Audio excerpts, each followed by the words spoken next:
एक बार उल्लेख मिलता है कि एक गांव में दो बिल्लियां रहती थीं। वे एक दूसरे के अच्छे दोस्त थे। उन्हें जो कुछ मिला बराबर बराबर बांटकर खा लिया। एक दिन उन्हें रोटी का एक टुकड़ा मिला।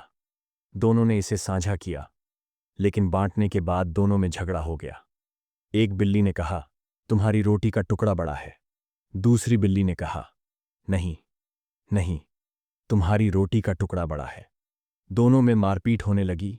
रोटी के हिस्से को लेकर लड़ाई जारी रही, लेकिन दोनों के बीच सुलह नहीं हो पाई। तब दोनों बिल्लियां न्याय के लिए बंदर के पास गईं और बंदर से न्याय की गुहार लगाई। बंदर ने तराजू उठा लिया और ब्रेड के टुकड़ों को अलग अलग प्लेट में रख लीजिए। स्केल प्लेट एक ओर झुकने लगी।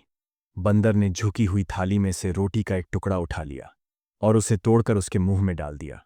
उसके बाद तराजू की दूसरी प्लेट झुकने लगी। इस बार बंदर ने प्लेट से रोटी का टुकड़ा तोड़ दिया और उसके मुंह में डाल दिया।